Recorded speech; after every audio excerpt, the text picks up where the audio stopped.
Baitul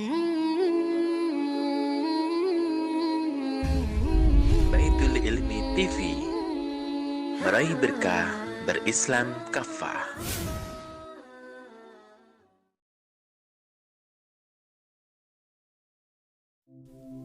Assalamualaikum warahmatullahi wabarakatuh. Alhamdulillahi rabbil alamin. Alladzi khalaqal mauta wal hayata liyabluwakum ayyukum ahsanu amala. Wa huwal azizul ghafur. Allahumma salli wa sallim wa barik ala sayyidina Muhammad wa ala alihi wa ashabihi ajma'in. Teman-teman yang dirahmati Allah Subhanahu wa taala, sebagai anak muda zaman now, kita pasti ingin diakui atau dianggap hebat dan keren oleh teman-teman kita. Tidak sedikit dari kita yang akhirnya berusaha menunjukkannya dengan cara menjadi anak muda yang bergaya, dari tampilan fisik atau mungkin dengan memiliki barang-barang berteknologi tinggi. Nah, pertanyaannya, salahkah semua ini? Sahabat yang dimuliakan Allah, dalam sebuah hadis, Nabi pernah menyampaikan tentang 7 golongan manusia yang akan mendapatkan naungan Allah di padang mahsyar, yakni pada hari di mana tidak ada naungan kecuali naungan Allah. Tempat macam apa sih padang mahsyar itu? Padang mahsyar adalah sebuah tempat di mana seluruh manusia dikumpulkan setelah mereka dibangkitkan dari kubur. Tempat yang sangat luas, tidak ada lembah, tidak ada gunung, tidak ada pohon, dan sangat datar atau rata sekali. Saat itu posisi matahari jaraknya sangat dekat di atas kepala manusia, sampai-sampai ada manusia yang tenggelam dalam keringatnya sendiri. Dan pada waktu itu, manusia akan berjalan tanpa selai alas pun, berjalan di bawah teriknya matahari yang sangat panas menuju tempat hisab, dengan perjalanan yang sangat jauh dan sangat lama, sekitar 10.000 hingga 50.000 tahun lamanya. Saat itu manusia merasakan susah dan payah. Mereka sibuk dengan dirinya sendiri, sehingga tidak ada yang peduli hingga saling menolong. Sebagaimana Allah berfirman, likulli imri'in minhum yawma idzin sya'nun yughnih. Namun, ada kabar gembira bahwa kelak ada 7 golongan hamba Allah yang akan mendapatkan keistimewaan dari Allah, mendapatkan naungan dari Allah Subhanahu wa taala, sehingga mereka tidak kepanasan seperti manusia yang lainnya. Kita pasti pernah kan, teman-teman, kepanasan sangat lama di luar rumah, lalu berteduh di bawah pohon, ngadem di minimarket dengan pura-pura belanja, atau tiba-tiba dapat tumpangan mobil ber-AC, atau kita masuk ruangan kantor yang dingin. Rasanya pasti sangat sejuk dan nyaman sekali setelah berpanas-panasan.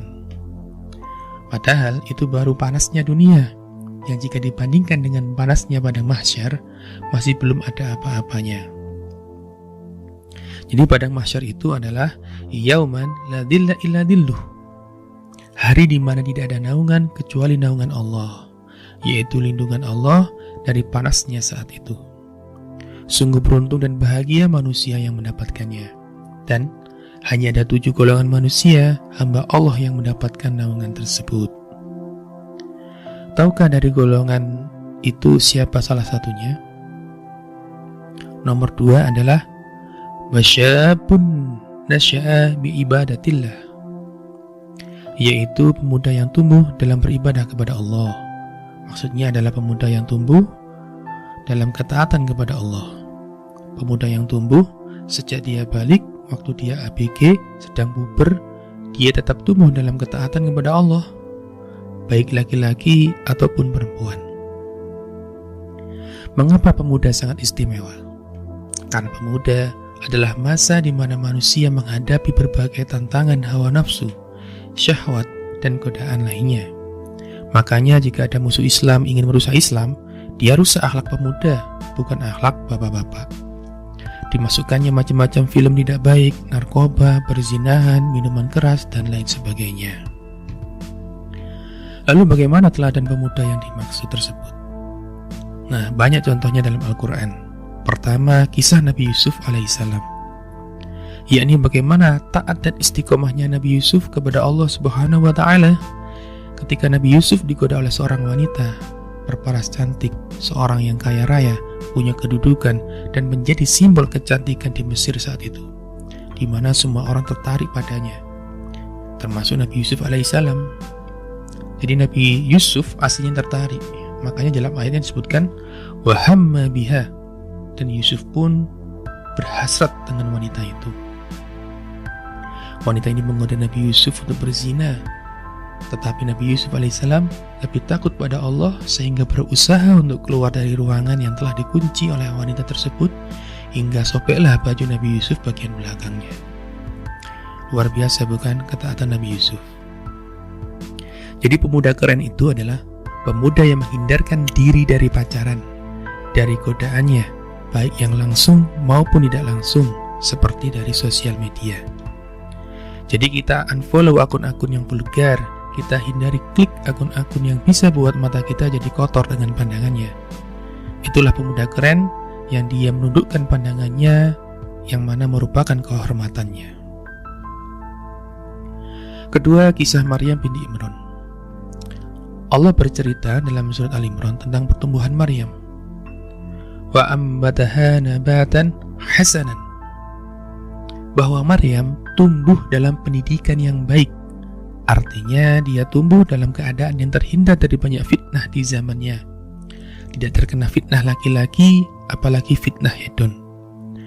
Maryam tidak menjalin hubungan yang berlebihan dengan laki-laki, bahkan hampir tidak mengenal laki-laki dan tidak pernah disentuh laki-laki. Kalau digambarkan sekarang, seolah-olah di HP-nya itu tidak ada nomor laki-laki kecuali ayahnya dan pamannya Nabi Zakaria. Saking terpeliharanya Maryam.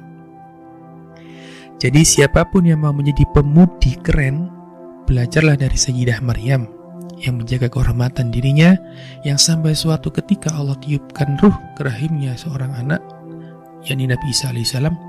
Maryam sangat kaget dan mengatakan, walam yamsasni bashar walam aku bagiya. Jangankan pacaran atau berzina, bersentuhan dengan laki-laki saja tidak pernah. Bagaimana caranya aku hamil dan punya anak?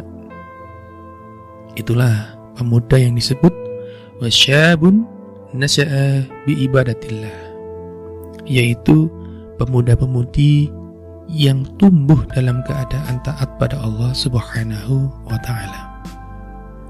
Berikutnya kisah Nabi Musa alaihissalam. Ketika pergi ke suatu negeri asing untuk menyelamatkan diri, sebuah negeri yang dikenal dengan nama kota Madian, sekarang daerah Yordan. Beliau saat itu bertemu dua wanita yang sedang kesulitan memberi minum ternaknya. Nabi Musa tidak caper, bahkan baper, hanya menolong mereka seperlunya saja. Setelah selesai, maka langsung Nabi Musa tinggalkan. Namun tidak lama Nabi Musa diundang oleh ayah kedua wanita tadi untuk makan malam.